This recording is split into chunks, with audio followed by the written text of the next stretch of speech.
how y'all doing today? My name is Bernie Thompson, and today we're here to take a look at this little 1992 Dodge Dakota. This car has a vibration. Now I know it looks like a little Dodge Dakota in a truck, but guys, it should look like a ping pong ball, because this thing's been getting bounced around from shop to shop in an attempt to fix this vibration. Now at least 6 shops have worked on this and attempted to fix this vibration. The harmonic balancer has been replaced, all the tires have been replaced, the entire front end has been overhauled, the drive shaft has been replaced, and the transmission has been rebuilt. So guys, we've done a lot of work on this car to still have a severe vibration. So what our job today is to end the ping pong ball match. We're going to diagnose this and fix this car. Now, in order to diagnose this car, we're not going to just jump in it and drive it. That's what they all did, and they've all failed. And I'm not going to fail. But I've got an ace card up my sleeve. I'm going to use the intelligent vibration analyzer, where it will actually tell me where the vibration is being emitted from, so we can actually find what's vibrating on this little truck. So let me get that vibration analyzer installed on this vehicle. Okay guys, so now we need to take the IVA kit and set it up. Now there's one sensor for each corner of the car. So this is the left front. Now make sure the left front goes on the left front. So we're going to use the yellow cable with the yellow one, red for the red, green for the green, blue for the blue. So now I'm going to go ahead and get this set up. Okay guys, I got the little truck up in the air and I got the system installed. Let me show you how the sensors go on this vehicle. Okay, so I just put this sensor right here. So this is the left front and this is the left front. This is a magnet, so it just sticks right to the arm. So we put it on the arm, we put the cable, and then we route it with these magnets up into the car, and we tape it on the side of the car when we go in under the door jamb. Okay, on the rear sensors, we're going to put them right on top of the spring stack and push them right up against the rear end housing. On the left rear, I'm going to put it right on the same spot on the spring stack, push it back against the rear end housing, and then we're just going to run the cable in and put the magnets down and run it into the car. Okay guys, I need to make sure which rear end is in this vehicle. Now you can never be sure of rear ends, especially in these little trucks, because I've seen a lot of people change the ring and pinion ratio. So what I'm going to do is I'm going to count it out, because since we don't have an OBD2 port on this, my machine isn't going to automatically calculate it. Now I tell you, I really miss not having the machine not calculate it, because it's a pain in the ass to find out what ring and pinion is in a vehicle. I'm remembering all this now. It's been a while since I've had to figure one out, but let me show you what I did. I've got a mark on the drive shaft, a tape, and I've got a tape on this tire, and I got a tape on this tire. Now we're going to turn each tire equally, because if you just turn the drive shaft, you can get a different count, because the spider gears can magnify it if one tire doesn't turn.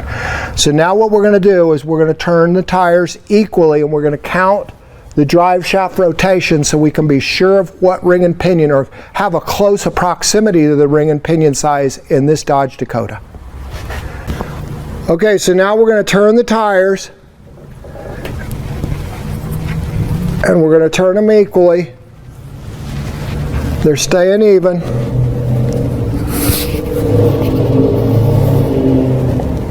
That's one drive shaft revolution.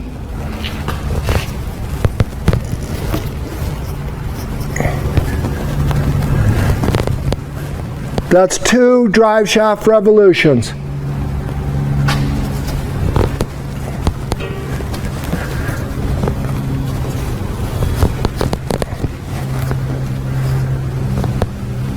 That's 3 drive shaft revolutions, and I'm still not there. So we need to get this straight down. Okay, so both wheels are straight down right there. And that's about 3.5. So guys, this has got about a 355 in it. So that's what I'll choose on the machine. And it'll be close enough to calculate this drive shaft speed, so we can see if the drive shaft is the vibration or something else is. Okay guys, I want to show you what happens if you don't rotate both tires on an open differential. Now if you have a posi or a locker, you won't have to worry about this, but most vehicles have an open differential, and this little truck has an open diff. So now let's go ahead, I'm going to just turn the drive shaft, and we're going to count the tape is facing straight down on the tire and straight down on the drive shaft. That's a half a turn on my drive shaft. That's 1 turn on the drive shaft. Okay, that's 1 3/4 and the tape is down. Now obviously that is not a 355. Why I wanted to show you this is because the side gear and the pinion will change the ratio. If one tire is not turning and one is, you'll go through the differential and it will change the rotation, and then you don't know what ring and pinion you have in the vehicle. So when I was engineering this tool, I had to find out what the ring and pinion size were in a lot of these vehicles. In a bunch of the trucks I was doing, somebody had changed the ring and pinion and put the tag back on the ring and pinion, and I was entering it wrong.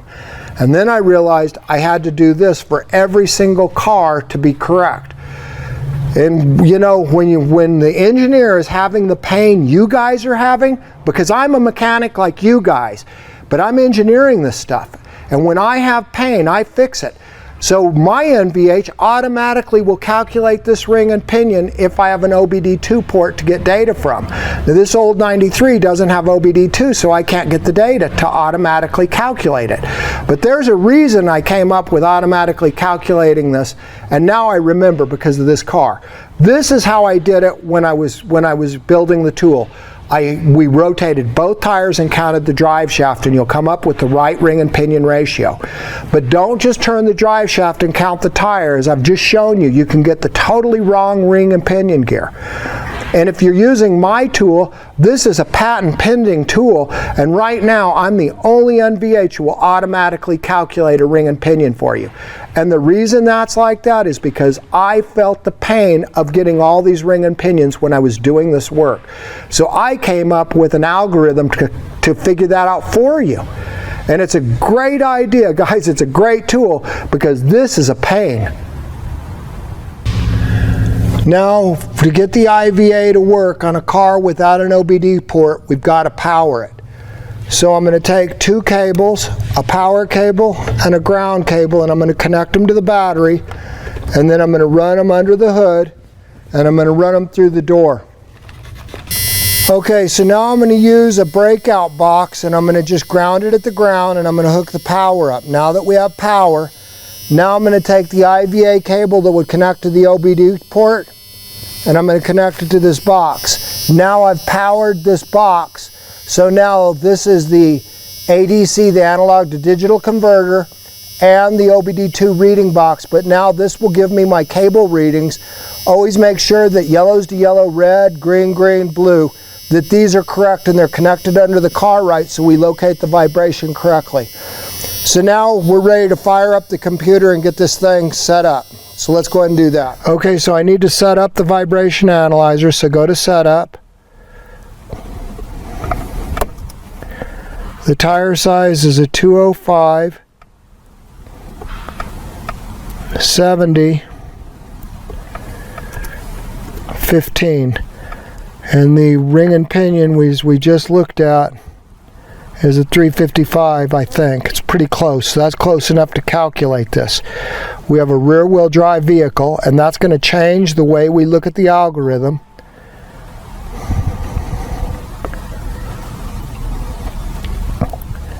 We can go to the main screen, and we can see that we have a rear-wheel drive, and this is what we have. Always make sure the sensors were connected correctly, and also make sure that yellow goes to yellow, red to red, green, and blue. And this button right here, when I drive it, I'm going to get data, and I'm going to push that button, the record button, and that's going to record data, so when we get back I can analyze the data better. Okay, so he says it's 60 miles an hour is when the vibration starts. So we're going to do 60 miles an hour because I don't have any way to do this. I don't have an OBD2 port. And I think that that's going to be about 2,500 with that ring and pinion. We'll check these values once we're on the road, and if they're wrong, we're going to have to adjust them. But at 60 miles an hour, I should be about 2,500, and that should be close enough for me to calculate what's going on with the car. Now we want to go ahead and start it.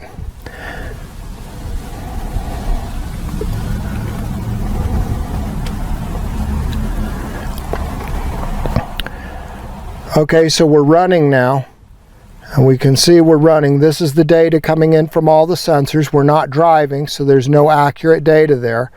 I'm going to go to details. Now, this is a 1 time, this is a 2 time frequency, 3 times, 4 times.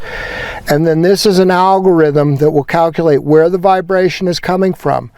Now, we're going to set I'm going to set the sensitivity up just a little bit on all of these, and I can adjust it on the road too. But this will get me close. So 1-1 is going to do pretty good, and a 1-2 is going to do good on the shaft. Okay, now the sensitivity won't change the numbers, the amplitude. It only changes when the colors come in. So when we color code to identify the vibration. Now he's telling me that this is a pretty severe vibration. So let's go find out how severe it is. Okay guys, I got on the highway here and I had to get back off so I can safely set this.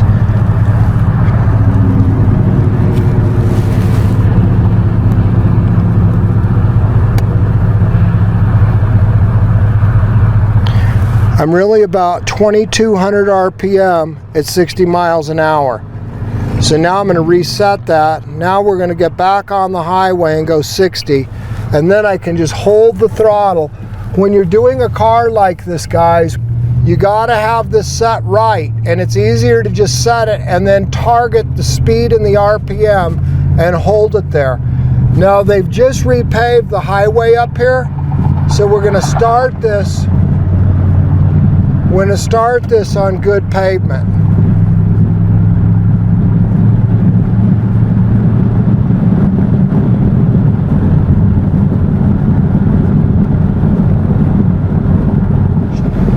Okay guys, we just got to the smooth highway. Now I'm going to go ahead and I'm going to reset the calculations. So I want these reset. Okay, so I can feel the vibration right now, and the vibration feels faster than wheel speed.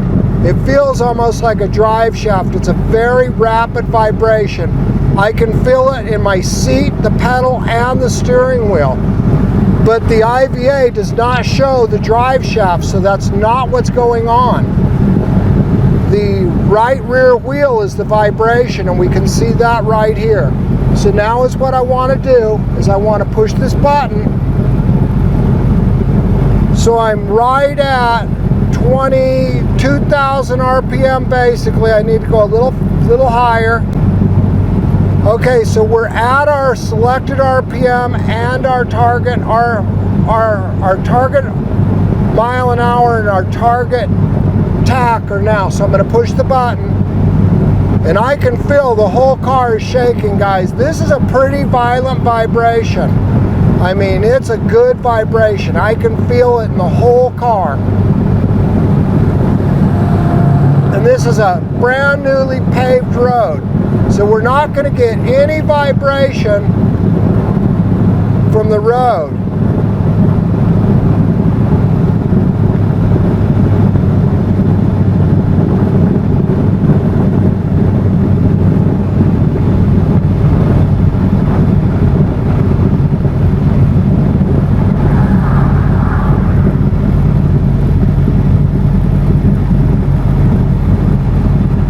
Now we can see that it's tagging both the rear axle, and when you got a solid axle, if you got a vibration on one side, you pick it up on both sides, just like we're doing. Now it's up to the algorithm over here to let us know which one it's actually coming from, because when you look at the data, sometimes it's confusing. So we really want to watch the algorithm over here and let it tell us correctly where it's coming from. And you got to watch your speed, hold your speed right at the target. So I'm right at, and I'm at 2200 RPM on the tack. So I want to do something. I'm going to get off the freeway to turn around to go to the shop, but I want to go faster. I want to go 75, and I want to set it back up for that. But let me just see 75. So at 75 miles an hour, I'm going about probably 2600 RPM. So I'm going to set that up so as I go back to the shop, I can do a different RPM and mile an hour.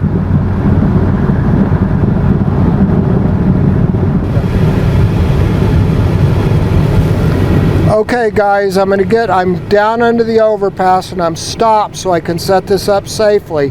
Do not be driving down the road while you're trying to set these up. That's very dangerous.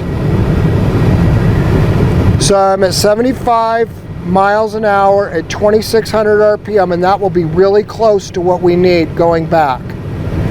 So now let's go ahead and go to details. So now we're going to jump back on the highway and we're going to go 75 and see what that does. See how it changes the vibration.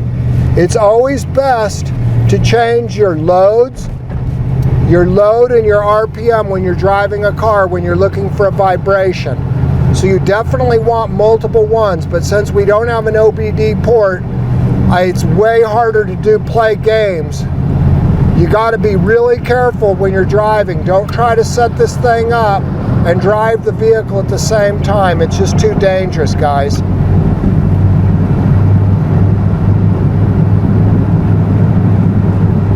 It's definitely a worse vibration. I can really feel it shaking now. We're going 75 right there. We're at 75 at about 2700, I think, 2700. So we're close to our targets, and we can see that the right rear wheel is where that vibration is being emitted. Now, what I want to do is I want to push my button over here, and I want to get a capture of that.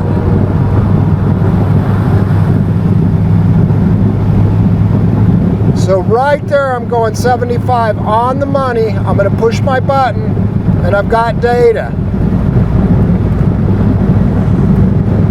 So the last ones, I'll show you how we get the data, but the last ones will be at 75, and the data will hold that, so we'll see which one it is. But that's a pretty strong vibration at 75, guys. And we can see that the whole axle in the rear is finding it. We can see it's flipping from the left rear to the right rear. And that is what I would expect on a solid axle. On a solid axle, the whole axle is going to shake, and it doesn't matter which side it's from. I mean, the whole car is shaking. Look at all of them. I can feel it in the steering almost like it's in the front. I can see why the shops are so confused on this vibration. It also feels faster than what I'm expecting a wheel speed to be at. It feels like it's faster than wheel speed. The shop that I've got this car at, this guy is a top-notch mechanic. He is one of the best mechanics I know, and he said he thought it was the drive shaft.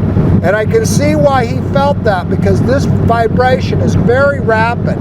It doesn't feel like it's at wheel speed. It feels way faster than that. It feels like it's a multiple of wheel speed, but it's at wheel speed, and we can see that it's on the right rear wheel right here. We're finding it for you. We'll look at the data when we get back, because I want to make sure. And here we've got some drive shaft shake down here too, guys. We definitely have a drive shaft showing that it's shaking as well. But the main shake is wheel speed.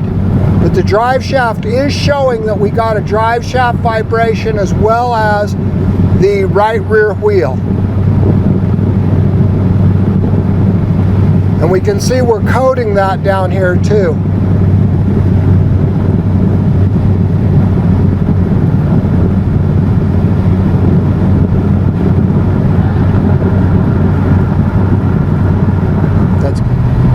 Okay guys, we're headed back to the shop, and these are some rough roads down here.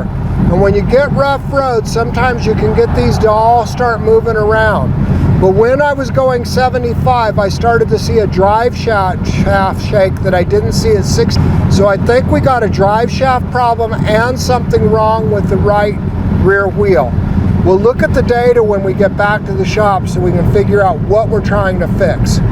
But I think there's two problems with this vehicle now. Okay, so I want to go get the data. So I want to stop the testing, and I want to go to load data. Now these are the files it kept, and it keeps these, so I want to go to the very bottom of the list down here, and these ones right here where it's unknown, because I don't have a VIN number. So this guy right here is at 75 miles an hour. You can see 75 miles an hour. And now is what we want to do is come over to the graph. Now this is the data. Now what I want to do is I want to run this through an algorithm. So we want to process the data, and we want to go to FFT. That's a fast Fourier transform. What it does is it takes what's repetitious in that data, what's repetitious, and it reoccurs. Now we can see that the wheel speed is at about 16 hertz. So right here, we can see at 15 hertz, the only one that's really, really high amplitude is the right rear. That's the blue sensor. Notice how all of them have some vibration. All of them are showing a target point right here.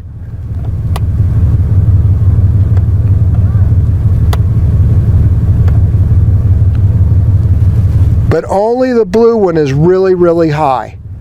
So the right rear, it's what's making this high vibration, and you can see the amplitude is 250. This is a really bad vibration at that kind of amplitude.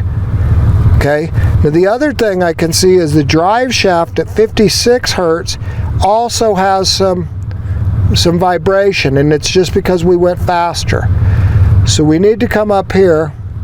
We'll get our zoom window, and we can see right here. And you can see how both rear sensors came up at that 56 hertz. Well, we're at 53 hertz, and that's what's tagging the drive shaft. So I have some drive shaft vibration, but do you see how low this is? Let me go back out. Do you see how low this amplitude is compared to that right rear wheel? The right rear wheel, the blue sensor on the right rear, is what the main vibration in the car is coming from. Now I also have a vibration from that drive shaft that I can see right here, but the amplitude is way, way less. It's only 52 compared to 250. So the right rear is the one we're worried about. That's the one that's got the really severe vibration, and the drive has to have some vibration when I went 75. Now is what I want to do. We want to go and we want to get another file. So we're going to open this back up. So we want to get one of these, and these ones right here won't be. See, we're at 60 on these ones. So now we want to go to the graph data, process data, and we want to plot the FFT. Now let me explain what this does. So we're going to just get out of here for a second.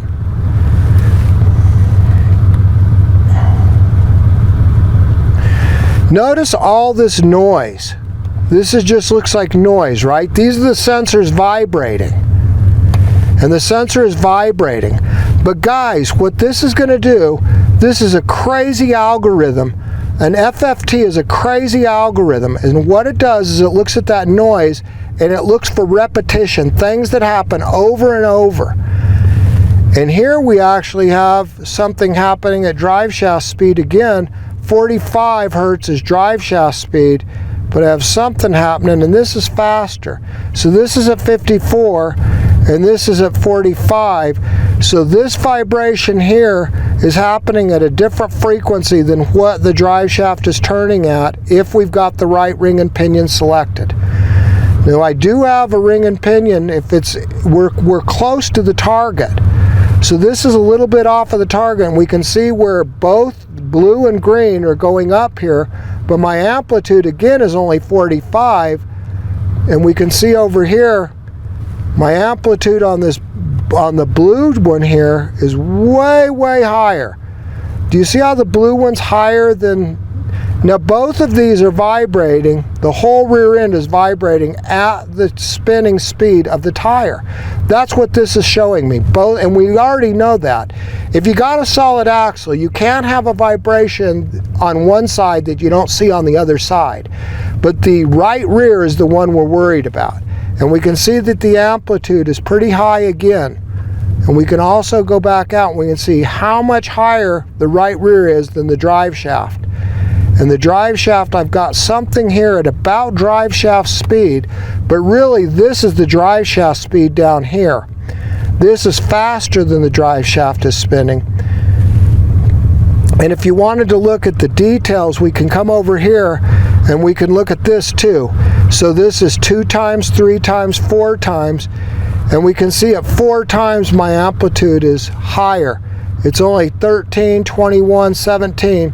So at 4 times the speed, I've got a 108 amplitude here.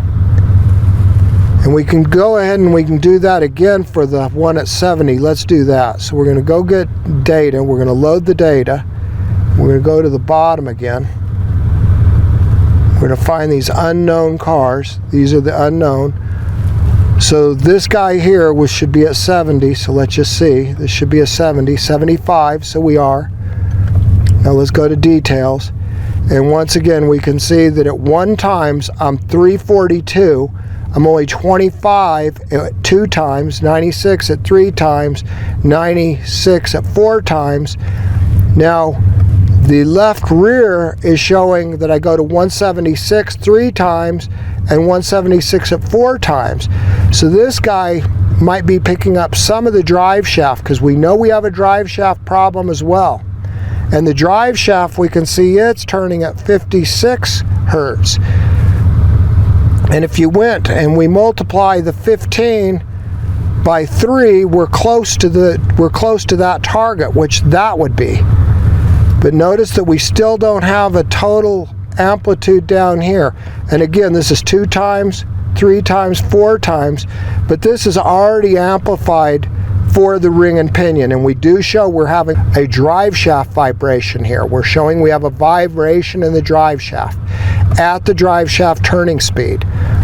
But the worst vibration by far is still on that right rear wheel. And again, we can go over here, and this looks like just noise until you run an FFT algorithm. And once you run the FFT, we can see how high the left rear is compared to where the drive shaft is showing.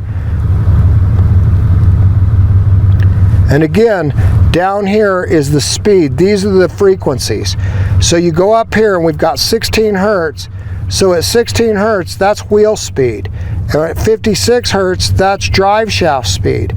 So this is going to be at drive shaft speed, and we can see where both sensors are happening at the rotation of that drive shaft, and that's why this is in red. We're finding it for you, and when we go to details, we see it found it too. In other words, the algorithm is saying you have a drive shaft vibration and you have a vibration from your right rear. So now, guys, is what we need to do is go and start looking for the vibration. We have a vibration on the right rear. I want to look at it first, and then we need to look at this drive shaft to see what's going on with it. I know it's just been rebuilt, but something on the drive shaft has a vibration, and the faster we went is when we really got this to show. When we go slower, we don't see that, and I really didn't feel it as much at 60 as I did at 75. At 75, it starts to feel like a vibration from a drive shaft. And this is just compounding it because this is such a big vibration, and then we have a smaller one on here. But we have 2 vibrations on this car. So let's go in and get this thing on a rack and take a look at what's wrong with it. Let's find these problems. Okay guys, I've got a dial indicator set up on the tire. I've gone around the outer diameter of the tire because there's treads on it, and I've put tape so we got a smooth surface with the dial indicator. So now is what we want to do. So we'll zero that indicator. Now the brake is dragging, you can hear that. But that's only maybe 50 thousandths or so. And I would expect it to be over 100. Now what I'm trying to do here is I'm trying to make sure that this wheel is centered on the axle.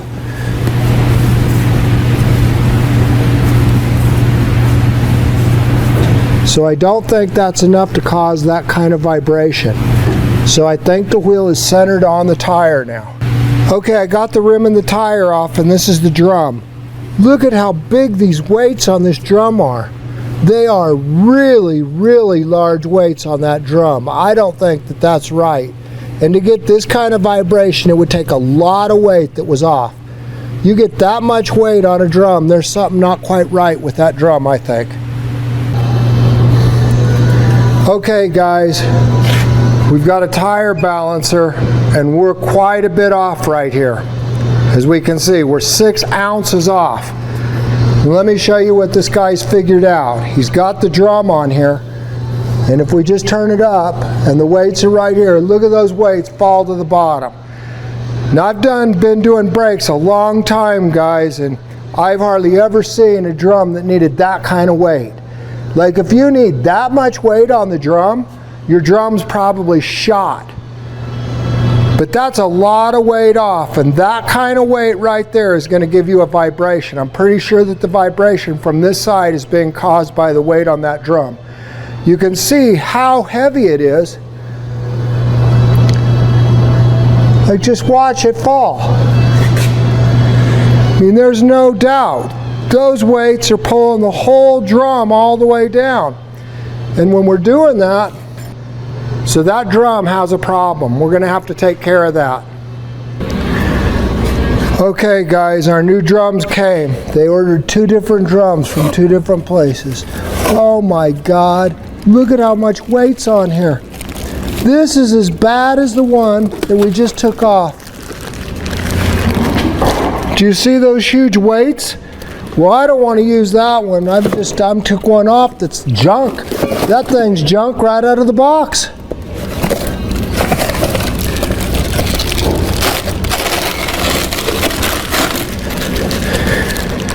Okay, now this one looks fine. There's not a bunch of weight. Look at how this one's balanced. They just shaved part of the outside right here. But there's no huge weights on this drum. Okay, let's get this on the balancer and see how it balances. Okay guys, we've got the new drum and we've got it on the tire balancer. And now it balanced almost dead on. This drum is fine. We'll have no problems with this drum. Okay, now we know that these huge weights added to this drum is my vibration on my right rear. Now I need to look at what's going on with the drive shaft. So let's take a look at that. Okay guys, let me show you. I really see what's wrong with this shaft. So the phasing is wrong. This is the transmission output. Do you see how this joint right here, this yoke, is straight down on the drive shaft? Well, if we come back and we look at this, do you see how this yoke is 90 degrees? It's not straight down. It's 90 degrees from that shaft. This shaft is one shaft. This yoke being down, this yoke should be down too. So what happened is when someone's put this spline back in, they got it out of phase. Now I need to just take this apart right here at the bellows, and I need to re-spline this so this is facing straight down. Now when we re-spline this, it's going to move the back shaft, and I'm going to fix this back shaft too, so this joint right here is down. That's what I need to do to get this phased correctly.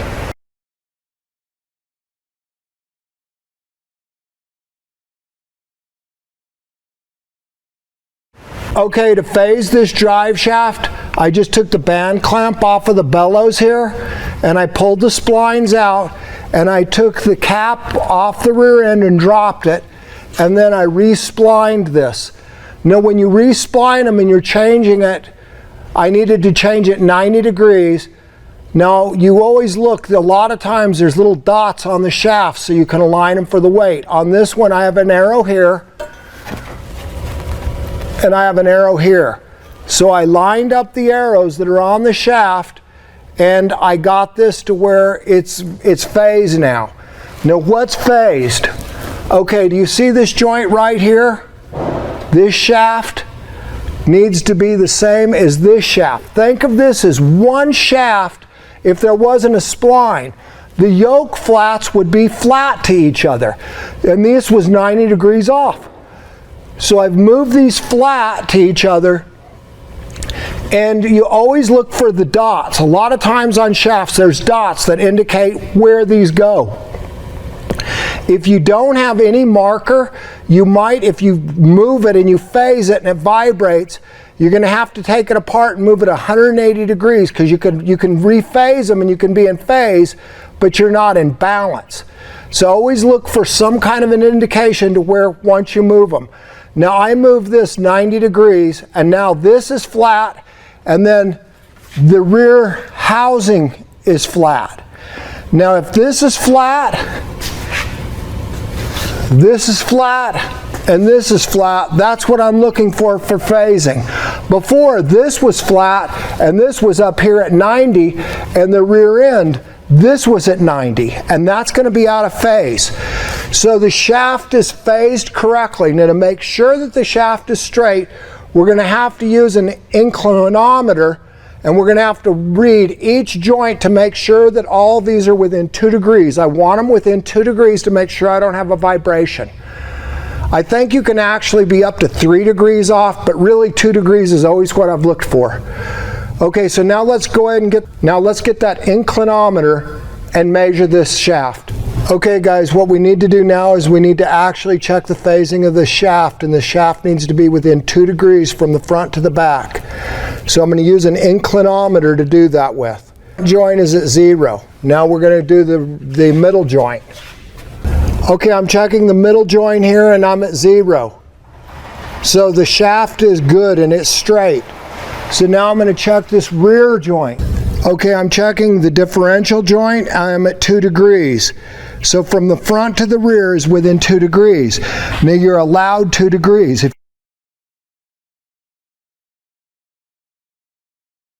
But let me show you something else I saw when I was looking at this shaft. Okay, what I'm worried about, do you see the size of this weight? It's a very big weight, and this is a really short shaft. So I'm worried about why I have such a big weight on such a short shaft. This doesn't seem to correct. That doesn't seem like that would be balanced to me. That's a huge weight on a really short shaft. Okay guys, the problem with this big huge weight on this drive shaft is it can cause a vibration like what we have. As we went faster from 60 to 75, vibration got substantially worse from the drive shaft. That acts to me more like a weight problem than just the phasing problem. I think the shaft has 2 problems. It's out of phase. We can clearly see the shaft was out of phase. And the other problem is I think that this shaft has been rebuilt, and I think they balanced it incorrectly. So I'm going to have the shop take this shaft out and take it down to get balance, because I'm sure that that weight is too big. There's a little tiny shaft. It's just like the brake drum, guys. If you look at a little tiny drum and it's got all that weight, it's wrong. Well, what I'm looking at is I'm seeing this little tiny shaft, and it's got this huge weight on the back and another one in the front. It can't have multiple weights. It's like when you guys are balancing a tire. If all the weight's on one side of the tire, you're never going to get it balanced right. So what I want to do is I want to get this shaft out. I want to send it down. We have a really good drive shaft place we can send this to, and we're going to just check the balance, and then we'll get it back in and we'll see what it's going to do. But I definitely want to check the balance on this drive shaft, because the weight, I think, is just too big for the size of the shaft. Okay guys, we got this drive shaft back from the balancer, and we can see back here they've totally removed that weight. There's no more weight on the back of this. They'd had a huge weight back here, and it's been totally removed.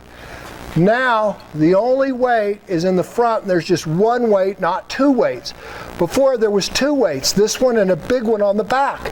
Now they've removed the back weight and they've balanced it, and he says it came out really good on the balancing machine. Let's go drive this and see how it does.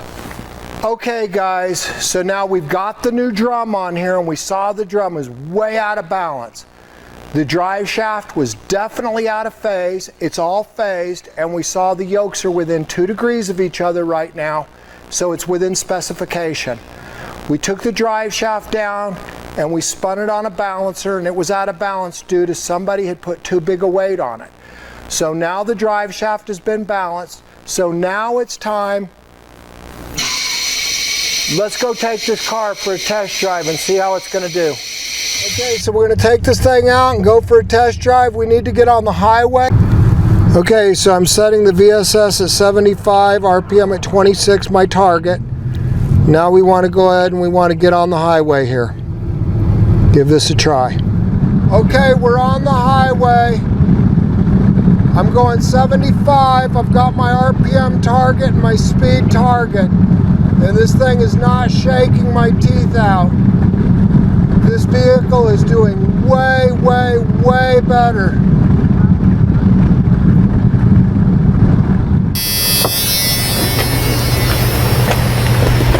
Okay guys, we're right off of the test drive. Is this a crazy little Dodge Dakota or what? I'm telling you guys, I know you weren't driving this car with me, but I know why so many people had such a hard time fixing this car. Between the rear and that phase problem on the drive shaft, it gave a really unusual vibration. This is a tough car. They said it was impossible to be fixed. This car has been to 6 or 7 shops. They've put enough money in this car, they could have bought a new car, but this lady loves her little truck. She calls it her baby. And I am so glad that we have the technology to stop this ping pong ball match. The ping pong ball match is over, guys. This car is fixed. The impossible is fixed. But I would have never been able to fix this car without having the intelligent vibration analyzer. This tool kicks ass.